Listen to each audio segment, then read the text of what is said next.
Hello, I'm Lazarus Otaja from Omabay County, Sofia State. I'm from a group dubbed Omabay Youth Center. That is our youth center up Omabay, partnering with the FHOK, Family Health Options Kenya.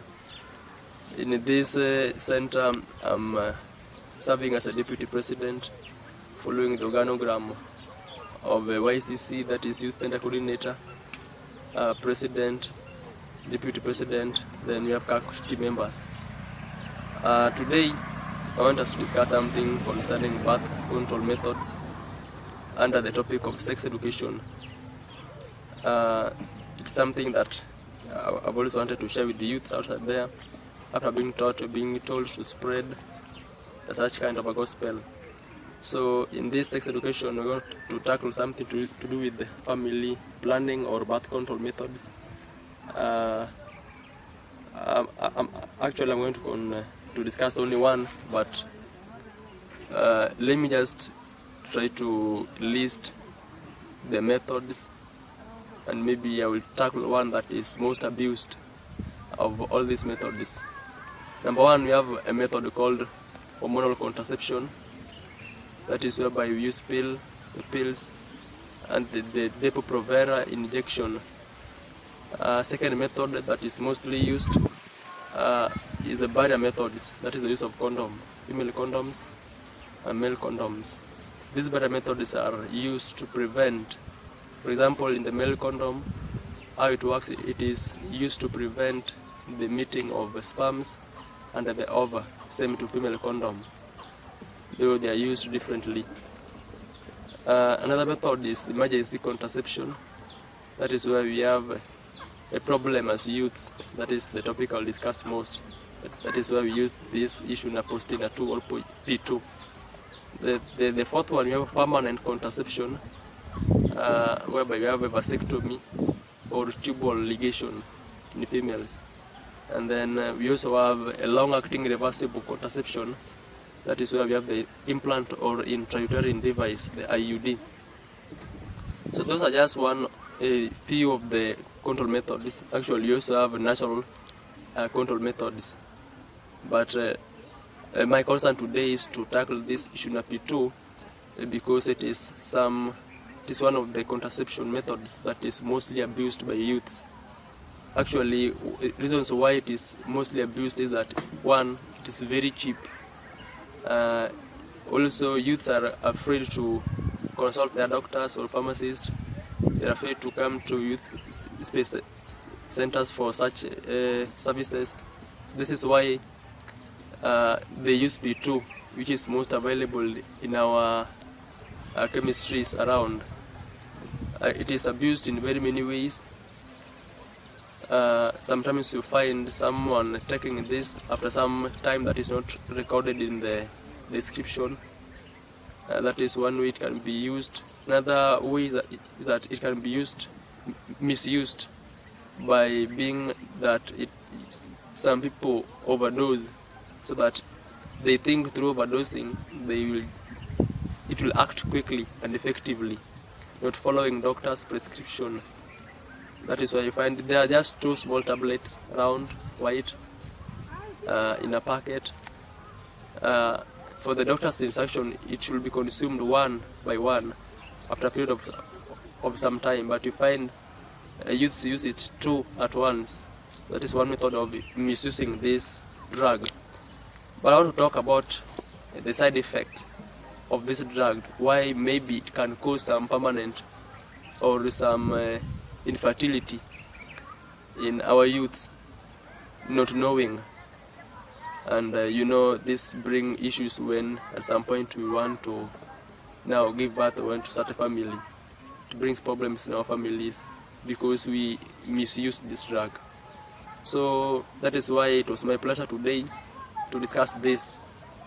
Number one, a side effect of Postina 2 or P2 is that P2, according to the instructions or the prescription, it is an emergency contraception that should be taken within a span of 72 hours. That is to mean you have sex now, and then you should take a P2 before the end of 3 days. So you should take this P2 within the confines of 72 hours. That is how it will work effectively. There's only one challenge. That is why we encourage, me as one of the peer educators and youth advocates, we encourage that youths should seek medical advice or doctor's advice or their pharmacist on how to use this, because we have come to realize the research habit that there are some that react to this hormonal control of this kind of birth control.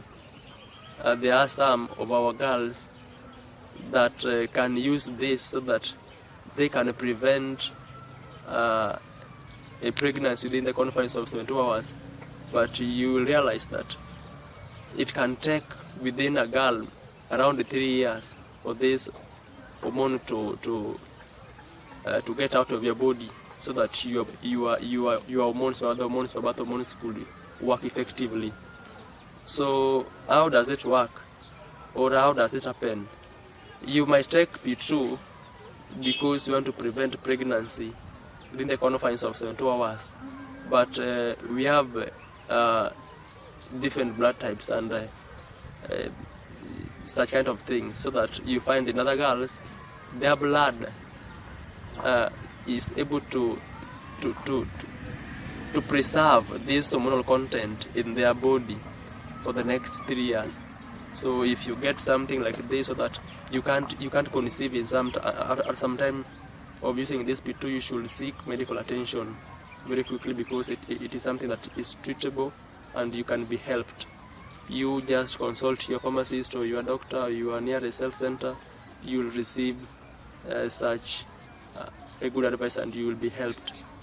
Another thing, we misuse this drug because we lack knowledge. The knowledge that we lack in this thing is that at some point we might use P2, but we never know. Let's say right now you have sex with your partner, and then you want to go and buy P2 because you want to prevent this pregnancy. You'll realize that some men have what we call a tail power ya sperm yao. You know, a sperm has a tail, as you are taught, and as you know, it has a head, it has a neck, and so it has a tail. The tail of a sperm, the sperm uses this tail to swing through the vaginal canal by the help of the semen, so that reach the ova for fertilization. What brings this tail power in some men, so that some men have greater tail power than others, is that some men do exercises, they can do jogging, running, so such kind of things boost immunity to the extent that your sperm's tail power can be higher.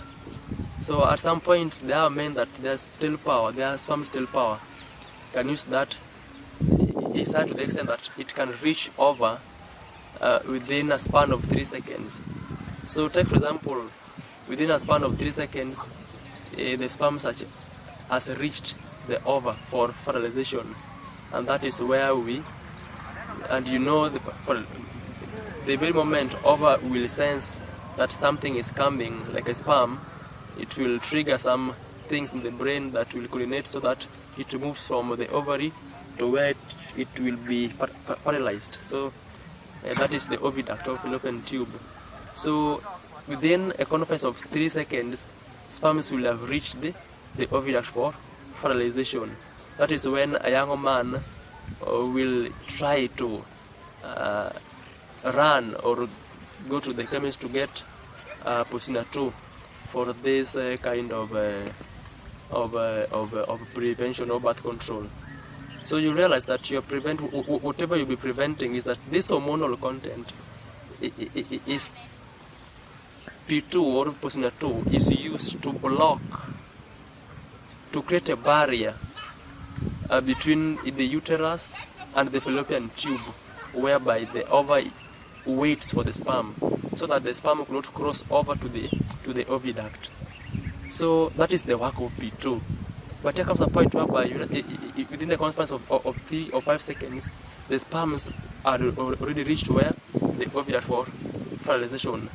The time you'll be using to go and buy P2 and all those, or take them, you realize that fertilization is already done. So at this particular point, whatever you will be blocking or whatever barrier you'll be creating a barrier for the already fertilized egg not to move down the uterus for implantation. And that is how we come up with ectopic pregnancy, which at some point can be very fatal to the lady or to the girl. So that is why we advise youths, we urge youths, we educate youths, so that to go for medical attention before using any kind of birth control methods. That is just, and it's something that has killed very many because people lack knowledge. And it was my pleasure to discuss this issue now, postnatal, because it is one birth control method that we mostly as youth abuse, not knowing that it is something that can cause death at some point, which can cause more trouble for you and maybe for the lady. So my urge and my plea to all youths who will be watching this, to at least try to be educated, try to run from these things, because they kill, and because of this, I'm urging all of us to seek medical attention, go to the hospitals and seek medical attention for this, so that your doctor will prescribe for you the best birth control method that best suits you. They will take your blood, test with different hormonal birth control methods, so that they look or they identify which one is good for you, and they tell you how to do it, how to use it. In any case, you might go and seek for these services, and you're not treated well, or you're not given these services appropriately. You should report to various centers for advice or for help. So at that particular moment, you'll be helped, because we are advocating for this, for your rights and for the rights of your health, so that we all might stay safe. Otherwise, thank you for this, and maybe much more will come later in this very YouTube channel. Thank you.